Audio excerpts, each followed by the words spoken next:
Hey everybody, Brian with the Lots Project here, and today we're going to be talking about the Kill-A-Watt EZ from P3.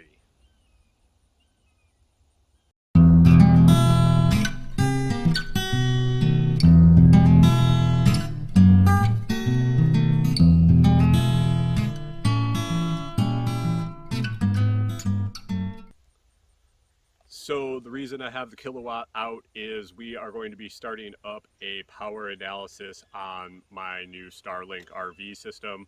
Some people have asked what the power consumption is, so I'm going to throw this on it. It's not the best piece of equipment for analyzing that, but it'll get a general idea how much it accumulates, how much power it takes over a period of time, and then I'm going to spot check amp draw at different times. That I'm going to plot out. So it's going to work for what I'm going to use it for. I might get some better test equipment, but today we're talking about the Kill-A-Watt EZ. Now, why do I have this? When we were on the farm, I used this to figure out power consumption and cost for different systems on the farm. I would plug my incubator into this and get a running total of how much power it took over time. I can also put in the rate my electricity is costing me, and it will calculate how much it cost me to run that piece of equipment for whatever period of time. So I could easily get a cost of my power consumption and put that into my spreadsheet when I was doing the cost of my products. Super convenient. You can do that for budgeting your electric bill.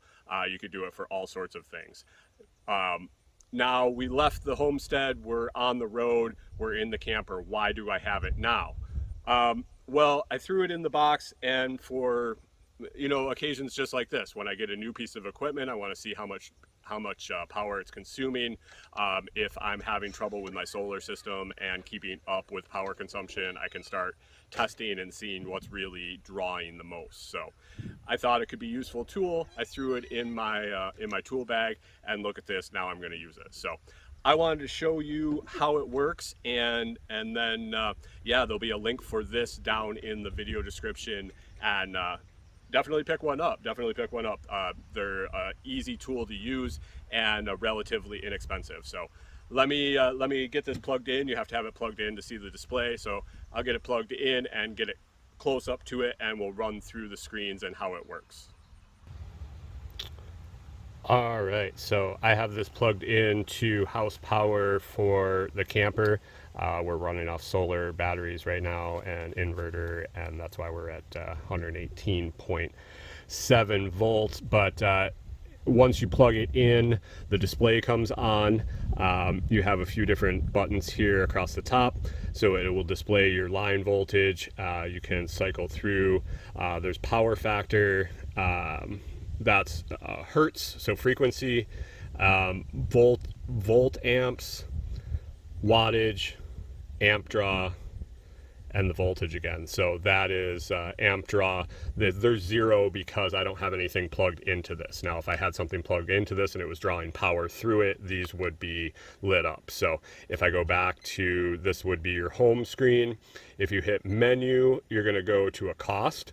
I have this all reset. To reset the whole thing, you just hold the reset button until it shows reset.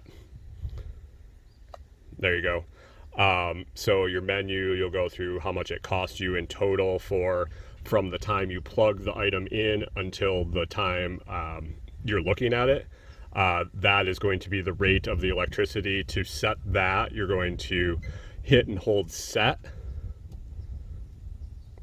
And when that starts blinking, you can use up and down to change to whatever your electricity rate is per kilowatt hour. And then you hit set again and it saves. So then if you hit menu again, there's the rate. We had changed it. This is kilowatts accumulated from the time you plugged in the item. So right now we're at 0. We don't have anything plugged in, so that'll never go up. I'll use this feature to see how much power the Starlink uses over whatever time period I'm recording the data. So, and then elapsed time since we've plugged it in, and this goes by minutes. There's the first minute. I plugged it in a minute ago and got the video set up. So it'll tell you how long it's been plugged in and how long it's been reading, and then back to volts. So pretty easy to use. There's the plug. It does rotate, so you can turn the plug in to accommodate different setups and stuff on the walls. So all right, so that's a little bit about the Kill-A-Watt EZ by P3. Don't forget to check that link down in the video description if you're going to buy one. I'll have a blog review of it up at the website at thelotsproject.com under recommended products. And be sure to like the video, subscribe to the channel. I'm going to have a lot more video content like this coming out, along with all the other content on our YouTube channel. Check it all out, check the playlist out, and stick around. I can feel the sun.